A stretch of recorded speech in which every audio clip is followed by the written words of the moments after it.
Welcome to low-code application platforms and their role in the evolution of iPaaS. I'm Greg Belkin, Jitterbit's Senior Director of Product Marketing. Welcome to the event. I'm joined today by Scott Halpenny, who's Silverline's Data Services Director, which is a pretty nifty title. Scott, welcome to the program. Thanks, Greg. Glad to be here. Great. So today, for the event, we're going to talk. Scott and I are both going to talk a little bit about the view of the iPaaS industry and how low-code applications have really changed the way integrations are managed for IT folks and non-IT folks alike.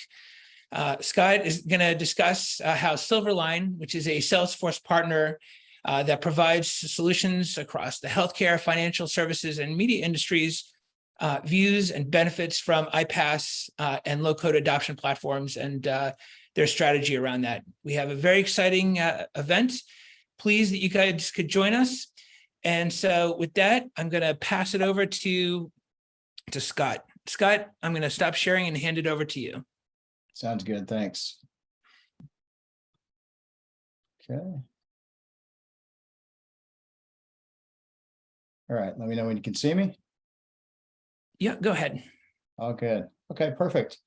Great. So welcome, everybody, and thanks for coming. So we'll run through this. I'm going to go through the agenda here. And basically, as you can see, low-code application platforms and their role in the evolution of iPaaS. So where have we come from? Where are we going to? Scott, is it possible you could put your screen into slideshow mode? Oh, sorry. Yep. There you go. There we go. Much Great. better. I'm actually used to doing slides in meetings without putting them in slideshow. So perfect. Okay. So for our agenda today is I'll run through a Silverline overview. Why low-code, no-code application platforms, a brief history of development. How did we get here? Where did we start from? The positive impact of LCAP platforms on integration strategies, and then LCAP platform for business technologies and programmers alike. Determine what LCAP platform will work for you in these cases, and then what is your, the future impact if you do go with a low-code application. So, background introduction on me: 25 plus years in the IT industry, 16 in the Salesforce ecosystem going back to 2007. 18 years in consulting. Most of that really is in the data world. I did do a lot of solution architect work with Salesforce, senior BA, all the above. I kind of did many roles, but I was always in the data arena during that time. 6+ years iPaaS pre-sales for Jitterbit, which is what we're doing. We're with Jitterbit today, and also worked for Informatica during that period. And then I have an MBA in finance and enterprise management. So brief synopsis on Silverline. We've got around 1,800 to 2,000 Salesforce projects under our belt since 2009. So we're about 13 years as a company. We say we've got about 500 plus. We're actually growing pretty rapidly. So I think we're actually closer to 600 right now. And, that's offshore, onshore, nearshore, all the above as far as our global footprint. And then we work with a lot of partners. Salesforce is our core. We are a Salesforce platform partner. But, we work with Jitterbit extensively. We work with other services such as Plaid, Ringlead, and others. I'm going to shrink my Zoom here real quick. Okay. And we also do a lot of GearSet for and RevCult and some other ones. Our verticals are financial services, healthcare. So we do a lot of FSC, HLS, and media is our new one in the last year. So, yeah. Okay. So I'll briefly run through what we offer as a company. I don't want to go too deep. I just want to let everybody know kind of what we do and where we come from. So from a data services practice, this is what we offer in the company. Data migration, integration, data quality, backup services, data management, warehousing, and then also Tableau, CRMA, analytics services. The data management and warehousing side is kind of lumped together for those teams. But really, We do a lot of data migration, integration, and a lot of analytics in this case as our primaries. So really the question is why low code, no code application platforms in these cases. So Harvard Business Review was about a year ago. And there's a lot of articles out there, Harvard Business Review, Gartner, you name it, there's articles on this and ratings, but low code platforms have evolved from just facilitating function specific tools to making it possible for a broader range of business employees to truly own their own automation. That is key, that it's really about the business user and being able to start to help implement that and build those things out directly.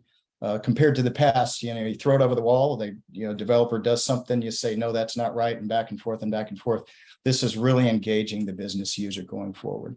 So who is driving it? It's business users. Business users are working hard, long hours, running at the speed of light. And, the main things they care about, the few things they care about is they want to spend less money to get that next customer. They want to waste less time in doing so. They want to improve the department and the company overall to be able to do those things. And they want to make more money. The whole idea of business users and sales is to make more money. And so the faster you can get things done and the more expedient you can get things done, the better off you are, thus the business user. So as many of you know, this is probably what your day looks like. This is what mine looks like many times. I feel like I'm playing whack-a-mole or a cat. But the idea is that we've got all of these things we have to do all day long. And the more things you have to do by hand and manually, it takes you a lot more time. So generally speaking, what does this look like? What is iPaaS? Where did we come from? What is LCAP? So really, the whole idea of LCAP is really combining that process into, it's sort of BPM on steroids. So the idea there is that we can take the best of worlds of integration and process management and all of the above to start to hyper automate that process in order to get those things done that we need to do consistently. I've got a spreadsheet that I've got to fill out. I've got to figure out how to, get that information into the spreadsheet and do this, that, and the other. All of the above, and we'll go through use cases and everything here. But the whole idea is that LCAP is kind of combining, or low code applications are combining that process to where, you don't need 5 integration engineers to get this done. You can basically do a lot of it yourself with a little bit of help from a developer here and there, and, build those processes out and hyper automate for your business. So brief history of development, this is a boring part, right? Where did we come from? Where are we going to? Is really always what we're trying to understand. So, in a nutshell, modern history of programming, for lack of a better term, we go all the way back to Asia with the abacus and all the above, Greece, etc. But when we're talking about modern programming, we're talking about where we're electronically doing something to develop or calculate something that we need to do. So this goes back to the 1940s when the actual quote first computer was created, electronic computer. 1954 was our first major segue into computer languages, but this was mostly geared towards scientists and mathematicians. So business users had no clue what they could do with it. They're shuffling papers on the desk, right, in the 1950s. 1959 was the first year that we saw a business-focused programming language. So finally, the business users are getting lumped into that. Oh, well, it's great. We can calculate all these things, but we have to sell things also. So finally, the business users get, involved in that. And we start to see, movement towards object-oriented programming. With that came C in 1972. So it's a pretty big gap between, a lot of mathematician scientists through a little bit of business usage all the way up to C++ when we could actually program and develop widely. And, in between there was a lot going on. But long story short is that, this is where the language became strong enough that you could really start pushing things out and expanding that footprint of what it looks like as far as development goes. Then came the internet. We all know how that happened. So all of a sudden, what was it, I don't remember, 97, I think I got on the browser for the first time. And I was like, oh, wow, this is cool. And so all of a sudden, you go from looking at a coding interface to, wow, I can actually read something and it's coming from some computer on the other side of the world, right? So internet basically opened up everything, as we know, and Salesforce and everything else is now built on the internet. And now we're talking about modern programming languages, PHP, JavaScript, Python, all of the platforms that have now built against it along the way, all leaning towards now where we're trying to get to. Now we have all these apps. Now we have all this data. Now we have all these systems out there that we have to manage to and understand and learn quickly. And that's where low code is really starting to kick in, is now the business users can start doing this. They don't have to throw it over to a developer, an integration specialist or anything like that. They can do a lot of that work themselves and build out those applications to help themselves instead of what it used to be. So, coding and integration is difficult. And there's a lot of languages that you can learn. Really the big thing is instructions that go with that, the language and vocabulary itself. There's logic involved, and all of them are very similar. All programming languages are similar. They all have the same kind of functionality, but each one is, the nuances are different in those cases. So, the big thing is, each one has a framework and a library. And the big thing we're running into nowadays is qualified resources. We can't hire fast enough because we don't have enough qualified people, and people are learning, but it takes a long time to get to where you're a master at these things. So, all right, so positive impact of LCAP. What are we going to do with that? So basically, the whole idea here is a quicker, integration ROI and then reduce custom code. That's our primary focus, and getting that to the business user rather than us having to code for months on end, right? So quicker time to integrated data, getting that data integrated to other systems and moving back and forth and getting that ability to the business user. Rapid deployment based on LCAP, faster onboarding. So instead of an app taking 3 months, maybe it takes 3 weeks. Can we guarantee that? No, but we're talking about a business user doing it themselves, reducing that time. And it's them actually building that out themselves. So other things to consider is, basically the integrations workflows rather than coding. And then also application logic that automates the data flow. That's the big thing, is being able to move that data around, manipulate and act on that data in real time. And then that actually takes the next step into whatever your process flow is in these cases. So platforms for business technologies. Technologists and developers. So low-code platforms are really, the whole idea is to bridge the gap between, IT and business technologies, so that data gets to the proper person in the proper manner, and it gets there quickly. So this is the way we see things now, generally speaking. Large enterprise applications. Every company has, a Salesforce or an ERP or a SAP or all the above. And basically, when you build those enterprise applications out, you either have to fit into their box or you basically customize it to your needs. And somewhere in between is where most people usually land. Problem is now you've got this big lumbering beast, and you've got 50 use cases that you had to work into this system. And along the way, you customized it. So now, Joe, who left the company 2 weeks ago, nobody knows what Joe did to customize it. So now, you know the story. Everybody does.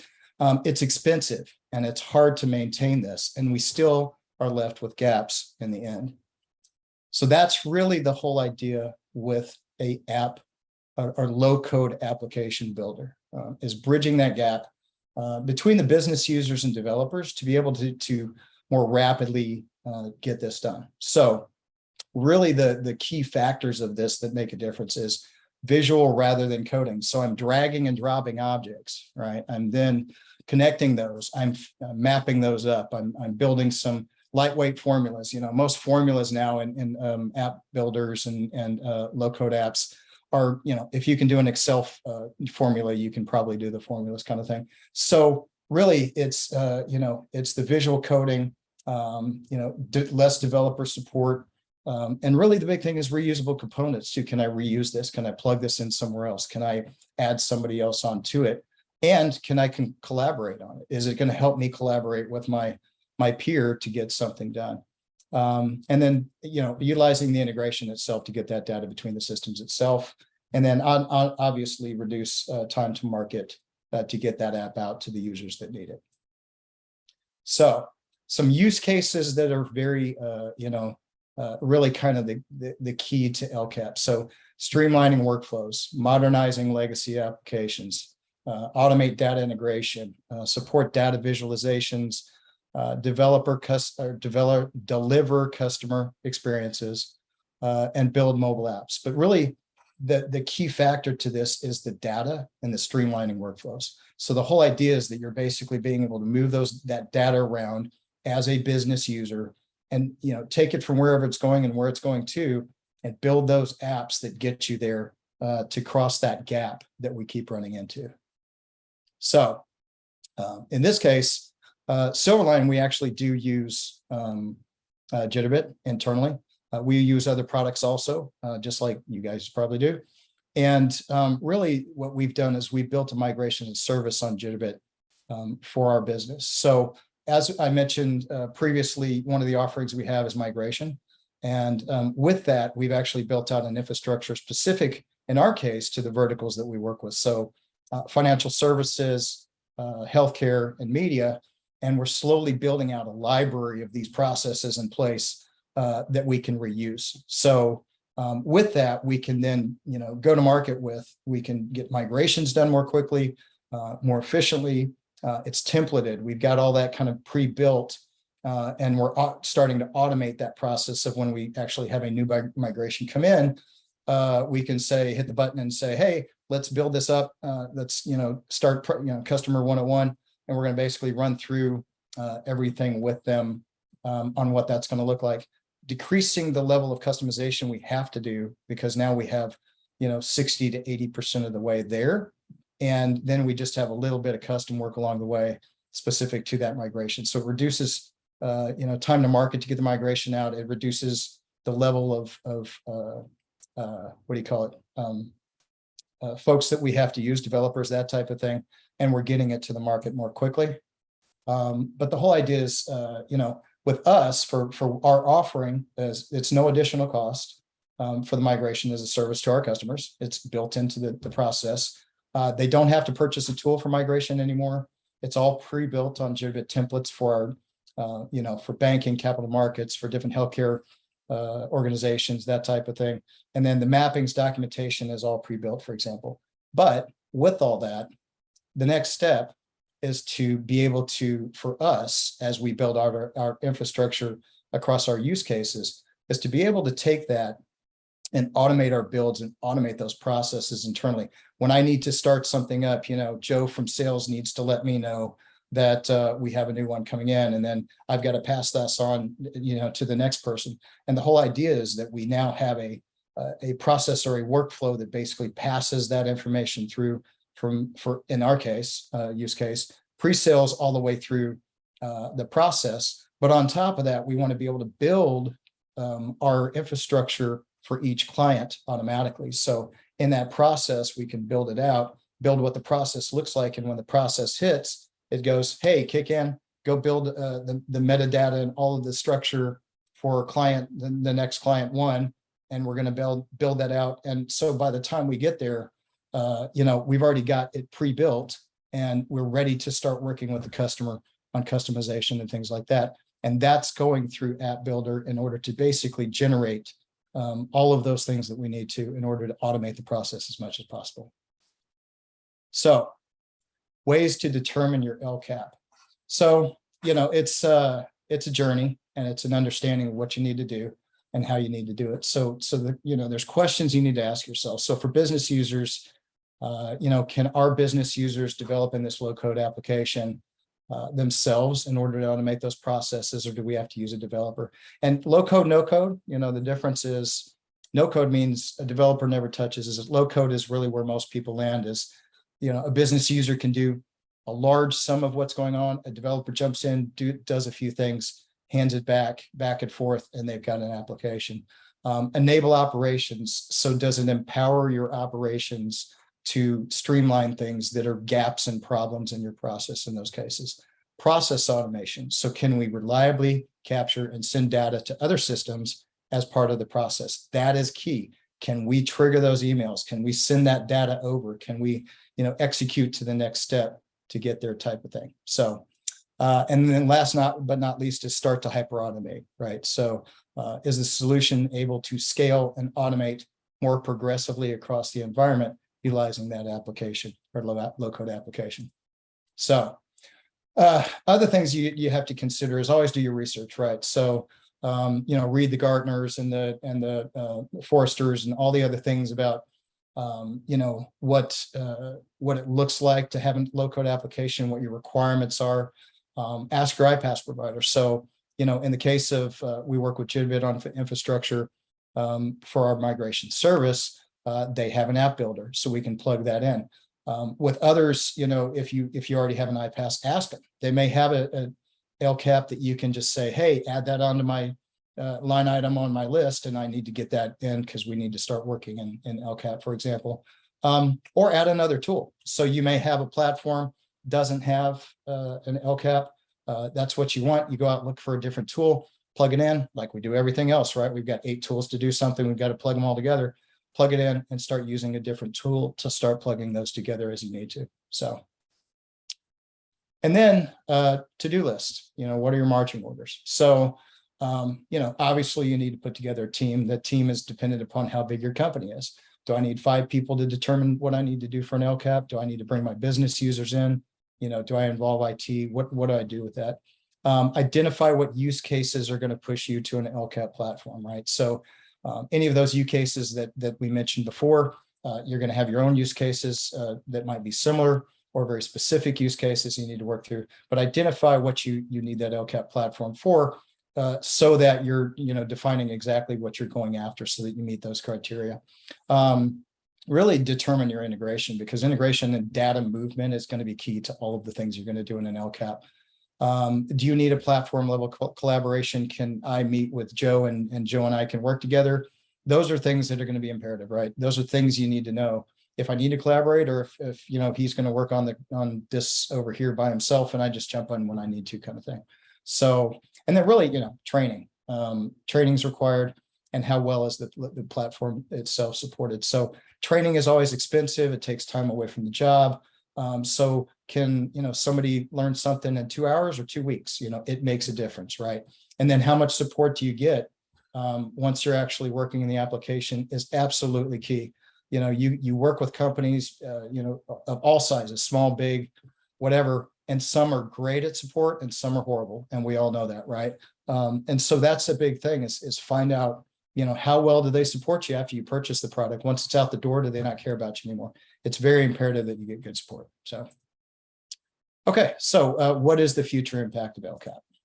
So really, long-term, what we're talking about here is a few key factors to understand what it's going to help you do for your business. So improved organizational agility, right?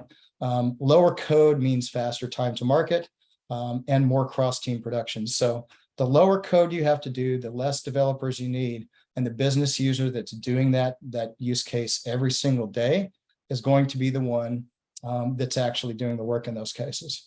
Higher productivity, business users producing more business, right? So the whole idea is I'm building my own app to produce more business against the things that I need to sell, for example. And then more efficient business processes. That is crucial. We've got to bridge those gaps between the systems in order to get things out more quickly and easily and automate as much as possible. More adaptable. So adapt to the changing business practices and then roll out new apps quickly. And that is the big thing. So, you're not going to just create an app and 20 years from now, that app is still running. Could it happen? Yeah, it could. But as things start to automate more and more, you'll see more places you can automate. And you need to be adaptable and be able to, take that app that you've already built, repurpose it, do whatever you need to, plug it back in, or sunset it, build another one, and build one that's quicker and easier, right? So that's where you want to get.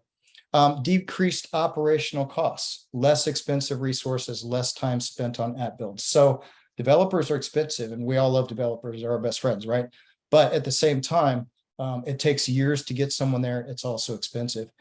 So if we can use those developers in the places that we really, really need them, not on, hey, Joe needs to send this over to me next week. Can you these are the things that we can create that that flow and workflow to keep things from bogging down and utilizing those more expensive, highly trained resources. Let's plug them into those places that really makes sense. And then faster transformations. So transforming your work efficiency and clearing the gaps in your work. It's that thing. It's the gaps in your production of trying to get something from where you start and where it gets out the back door to get that work done in order to increase the sales for the business users, increase all of those things that the business users are looking for, and selling more product in the end is really where we're all trying to get to. So, and that is my presentation. So thank you very much for listening. I'll pass it off to you, Greg. All right, sounds good. Thanks, Scott. That was great.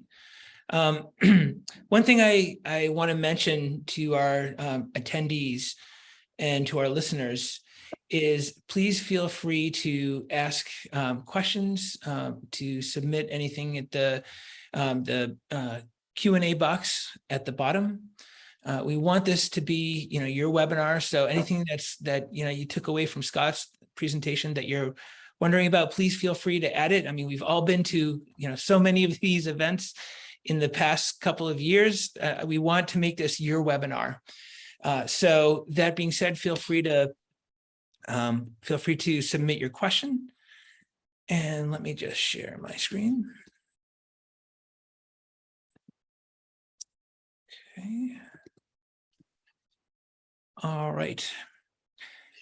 So, just listening to Scott's presentation, it's obvious that the use of LCAP is, the need and the benefit of LCAP is very pervasive at Silverline, and indeed, it's very pervasive in the industry. And you have to forgive me, I'm a former research analyst. I'm a bit of a data nerd.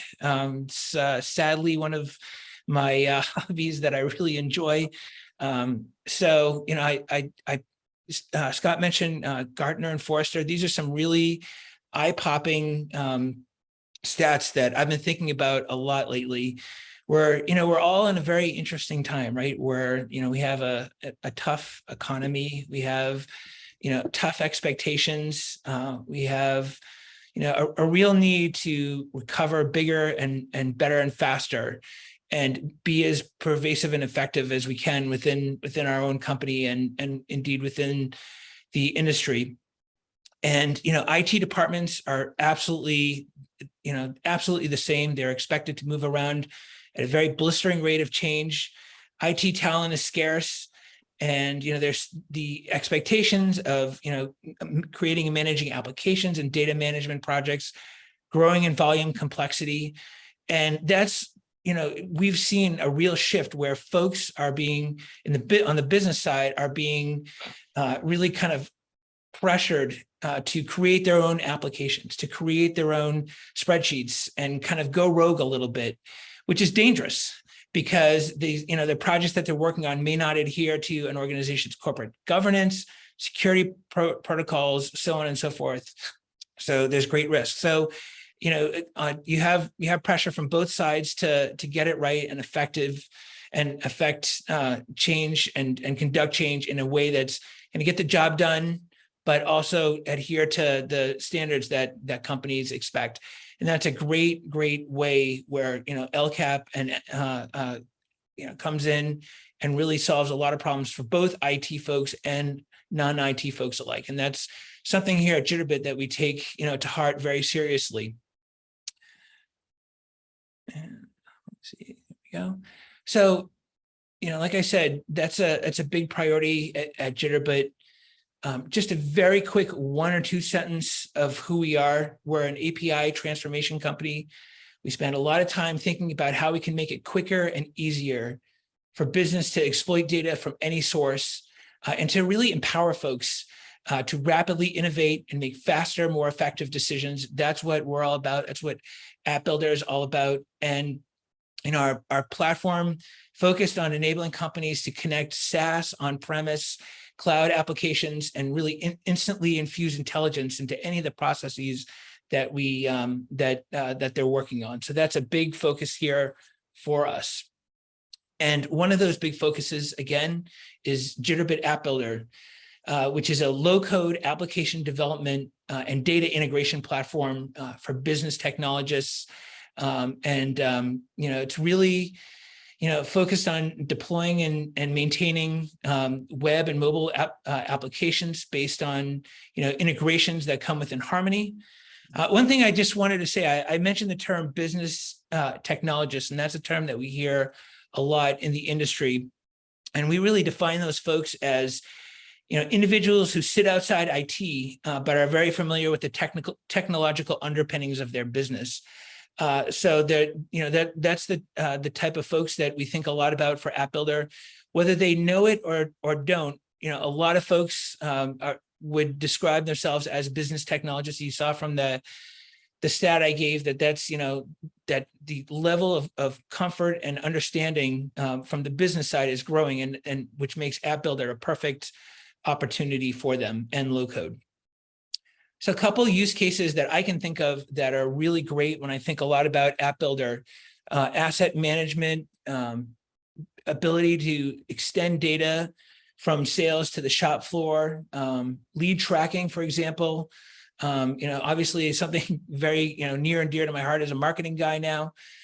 Just being able to extend data and extend access to data to areas of the business that may not have easy access to information.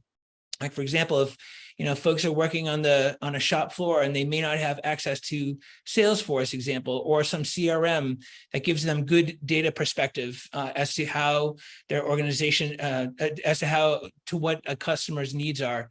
That's a great use for App Builder, and a great moment where business technologists can sit alongside their IT folks and get an application created effectively.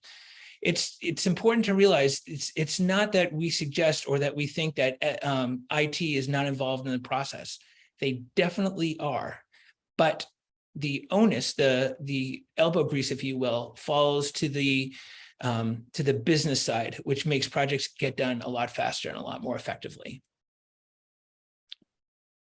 And so I'm not going to spend too much of the time on the benefits slide, but again, it's just speaking to our goal as a company of really hyper automating the process from top to bottom, making it easier for folks to execute, making it easier to create and extend applications and data to all organizations, and making sure it's done in a way that is error-free and cut cost time. That's a lot about what we think from an LCAP perspective. And that is the end of our presentation. As I said, I want to make sure you know that you can feel free to ask any questions, and Scott and I will do the best we can to answer them. And we look forward to any questions that you might have. I do believe there's a couple coming through. Yeah, I actually answered those when you were speaking. Okay, So wonderful. Sit them back. Yep. Okay, good. One other one that came in is just any for you, Scott, any surprises along the way as you embraced LCAP? Anything that had an unintended benefit or kind of interesting surprise that came along? Interesting surprise. It basically helps to flesh out more things that you can do and better ways to do it, is what I'm finding. So the idea there is, as you start to look to automate those processes through low code or platform type level integration, things like that, you start to see more of what past what your initial use case or cut it what you needed to do was, and start to see more things that you could do. So it's almost like a building on itself type of process. Does that make sense? So we, oh, we need to do this, we need to do that. Oh, well, we can do this now, or we can do that now, and things like that. So it sort of spawns the idea. It sort of, more rapid, because as you progress, you start to do more efficiency building across the entire process. So you might start here, but you end up here, and it may take a little bit longer, but ultimately you're actually building a lot more efficiency than I think you planned on a lot of times. So if that makes sense. Yeah, it does. It does. And I'm just one last question. And as we go into low code, there's a lot of talk about making it easier for IT and for business to achieve their objectives. And there's a lot of positives. Any perceived pushback along the way or concerns, and how did you mitigate those? So here at Silverline, we're all technologists, for lack of a better term, right? We are all trained in certain areas of technology. So as we're starting to roll some of the things out internally, we have a lot of different viewpoints, just like any other company. But really, for us, since we are technologists, we already kind of have that mindset. So I think we have a little bit, leg up on a regular corporation that's just trying to push things out the door. But what I would say is that, with low code, what I'm starting to see is that the more that we push it out and integration, automation, and these other things, the more we start to push those things out, the more people want to become involved. So for example, we launched the migration as a service with you guys back in July. And, once we actually started selling it in the market, selling it in the sense of we're not actually selling the product to the customer. If they're coming into a migration with us, it comes with it if they decide to use our service. So there's no cost for them for that. But the whole idea with that is that now that we've been pushing that out and explaining it, our customers are like, yeah, I'll do that. Yeah. And so what I'm finding is the more you start to automate and build those things out, and this is internal to us, but we're doing it for our customers, the more we're actually starting to build, terminal velocity of getting to that point of now we're more efficient, and the more efficiency we build, the more efficient we become. And so it's a cascading effect, I think, for us, both on the sales side and on the kind of infrastructure automation side, if that makes sense. So, got it. Yep. All right, and we have a technical question here, and I'm going to ask my colleague Manoj, who's on the line, to pipe in. The question is, which version of Jitterbit supports App Builder? So Jitterbit, if you are entitled for Cloud Studio and you're working on it, and your organization is new, means your account ID is new, you should see the App Builder there for you to use it. And in case your organization is old and you don't see the tile yet, you can reach out to the support team and we can enable the tile. And the tile is on the identity page. When you log into the Cloud Studio, you will see a tile which says App Builder. If you don't see it, please reach out to your CSM and we can enable that for you immediately. Great. And one more thing, shortly, within next couple of weeks, we will enable this by default for all the organization we have on our product. So you guys should see it enabled in next couple of weeks. Great. Well, I think that's all the questions we have at the moment. I would say if you have additional questions, please feel free to reach out to myself or Scott or to Jitterbit, and we'd be glad to answer them offline. I want to thank so much Scott Halpenny from Silverline for joining. Scott, great presentation. Really appreciate you a lot for coming on and sharing your thoughts with us. Absolutely. Thank you. All right. Have a great day, everybody, and thanks for joining us. Bye-bye.